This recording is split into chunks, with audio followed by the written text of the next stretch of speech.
ประเสริฐเนาะและเรื่องว่าได้ผู้ที่เปิดโอกาสให้ข้าพเจ้าได้มารู้จักกับธุรกิจนี้ขอเสียงตบมือกับว่าที่ข้าวสตาร์พุทธอนงคุณรอนใจวันนี้เนาะก็เป็นโอกาสดีที่ข้าพเจ้าได้มีโอกาสได้มาแบ่งปันแชร์ประสบการณ์เนาะคือข้าพเจ้าเองเกิดอยู่ที่แขวงกันตะปือเนาะอยู่ที่ภาคใต้ของประเทศเราเนาะในครอบครัวกับมีทางการอยู่หาคนข้าพเจ้าเป็นอยู่คนสุดท้องเนาะโดยพ่อแม่จบโรงเรียนภาษา7 วันแล้วพอจบมหาด้วยความที่พ่อแม่ลูกมันเนาะดิ้นรนอยากให้ลูกมีอยู่มีกินอยากให้ครอบครัวมีอยู่มีกินอยากให้ลูกได้รับการศึกษาพ่อแม่คนมีโอกาสในการศึกษาพ่อแม่จึงได้พยายามดิ้นรนและได้สร้างธุรกิจส่วนตัวในการที่เฮ็ดธุรกิจค้าขายเครื่องย่อยค้าขายเครื่องแห้งเนาะขายส่งขายย่อยขายพ่อแม่พยายามดิ้นรนตลอดเพื่อส่งเสียลูกทุกคนเนาะให้ได้จบพ่อแม่ปลูกพังข้าพเจ้าแรกมาเลยน้องทุกคนเสมอว่าให้ตั้งใจเรียนเก่งๆจบลงมาเวลาจบมาแล้วก็ถึงจะได้เฮ็ดเวียกดีๆเป็นเจ้าคนนายคนแล้วจึงจะมีชีวิตที่ดีและชีวิตบ่มีเมื่อยคือพ่อคือแม่เนาะนี่คือสิ่งที่พ่อแม่ข้าพเจ้าได้ปลูกฝังให้ข้าพเจ้าแต่แน่นอนมาดังนั้นข้าพเจ้าทุกคนที่อ่านน้องที่ได้ตั้งใจตั้งใจศึกษาเนี่ยและข้าพเจ้าเองเป็นคนหนึ่งที่ตั้งใจเนาะแม่ของฟังทำไมก็คือบอกว่าลูกผู้หนึ่งให้มีอาชีพเป็นหมอเนาะข้าพเจ้าจึงได้ส่งที่แต่หลังจากที่เรียนจบแล้วข้าพเจ้าจึงได้ไปเรียนต่ออยู่มหาวิทยาลัยวิทยาศาสตร์สุขภาพนอยู่ที่นครหลวงเวียงจันทร์ในการเรียนแพทย์ในขณะที่ศึกษาเรียนแน่นอนอยู่แล้วการจริงที่จะได้มาหลายสิ่งที่ดีๆมาในชีวิตมันต้องได้อดทนสู้สดและตั้งใจเนาะในงานผ่านไปจริงในขณะที่เรียนอยู่จริงมีเอื่อยของข้าพเจ้าคือทางคนนั้นเนาะไอ้โทรหาแล้วบอกว่าเลยเฮ็ดธุรกิจขอบครูได้อาจารย์เนาะธุรกิจทางเส้นข้าพเจ้ากับฟังกับโบว่ายังบ่ได้ตียังกับโบได้หมู่ยังแล้วเลยเราสู้ฟังว่าอยากให้เขาไปเนาะว่าธุรกิจนี้มันสิซอยให้เฮามีรายได้ซอยให้เฮาสามารถมีโอกาสได้ไปท่องเที่ยวมีรถมีเฮือนนี่ยังต่างออกไปข้าพเจ้าก็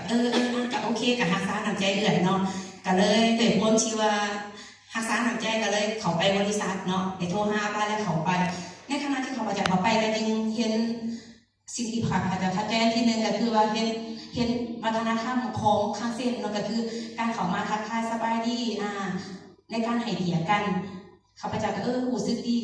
กับข้างเส้นก็คือรู้สึกดีเนาะแล้วก็ต่อมาก็เห็นทางผู้ประสบความสำเร็จเพิ่นได้ถึงแชร์ประสบการณ์ทางอาจารย์ได้ถึงแชร์ประสบการณ์ว่าเฮ็ดข้างเส้นเฮ็ดเราด้วยเฮ็ดเราได้เฮ็ดเรามีโอกาสได้ไปท่องเที่ยวยังต่าง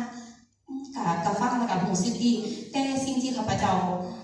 เพียงแต่รู้สึกดีแต่ยังบ่ตัดสินใจเฮ็ดย้อนว่าข้าพเจ้าคิดว่าสิ่งที่เฮาเฮ็ดอยู่สิ่งที่เฮาเป็นอยู่สิ่งที่เฮาเรียนอยู่มันก็เป็นสิ่งที่ดีสำหรับเฮาไม่เป็นสิ่งที่ดีที่สุดสำหรับเฮาแล้วเป็นความฝันของเฮาอยู่แล้วเนาะในการที่จะเป็นหมอข้าพเจ้าก็เลย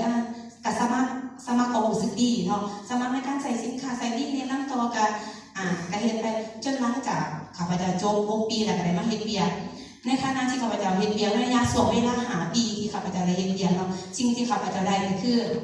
จากเรียนที่ข้าพเจ้าเฮ็ดก็คือเรื่องในความภูมิใจของพ่อแม่ในความภูมิใจของตัวเองในการช่วยเหลือผู้คนในการรักษาผู้คนให้ทุกคนจากความเจ็บปวดเนาะปิดพวกเขาให้หายจากพยาธิโรคค่ะนี่คือความภูมิใจเนาะและข้าพเจ้าก็สามารถเก็บเงินได้และสร้างธุรกิจเป็นของตัวเองประกอบการเนาะหลังจากที่เรียนที่โรงเรียนแล้วกลับมาประกอบการ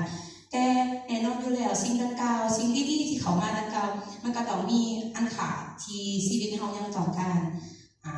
ได้แน่นอนอยู่แล้วเราการที่เราเป็นแพทย์เป็นหมอคนทั่วไปอาจสิบ่ฮู้เนาะหมอบอกว่าให้คนไข้พักผ่อนเพียงพอในขณะที่หมอยังบ่นอนบ่ฮอดมื้อนึงบ่ฮอด8 ชั่วโมงมื้อนึง1 ชั่วโมงยังยากบางมื้อเนาะหมอบอกว่าให้พักผ่อนแล้วก็ให้กินข้าวถึงเวลาทั้งที่หมอยังบ่ทันได้กินข้าวบางครั้งรู้สึกสั่นแต่ก็ยังบ่ทันได้รักษาเจ้าของนี่หลังจากสิ่งหลายๆอย่างที่เกิดขึ้นเนาะในการที่ความต้องการของชีวิตเฮายังขาดอยู่ที่เฮ็ดให้ข้าพเจ้าได้ทางกับเจ้าของก็คือว่าในความสุขที่แท้จริงของเฮานะมันมีหยังแน่มันคือหยังข้าพเจ้าได้คำตอบให้เจ้าเองอันที่1 ก็คือมีโอกาสได้ช่วยเหลือผู้คนเนาะแต่ในนอนอยู่แล้วมีโอกาสได้ช่วยเหลือผู้คนในส่วนที่เฮามีแห้งแม่นบ่แม่นเฮามีแห้งอยู่เฮามีกลัวคนไข้เฮารู้สึกว่าเฮามีค่าแต่ถ้ามื้อนึงเฮาบ่มีแห้งเด้เฮาเฮ็ดหยังบ่ได้เด้คุณค่าอยู่ไสนี่คือคำถามข้อที่1เนาะคำถามข้อที่2ก็คือว่าข้าพเจ้าอยากมีโอกาสเป็นเสาหลักของครอบครัวเนาะในเบื้องแง่ครอบครัวแม่นอยู่มือนี้ทุกมือนี้ข้าพเจ้าสามารถเลี้ยงลูกครอบครัวได้แต่ถ้ามือหนึ่ง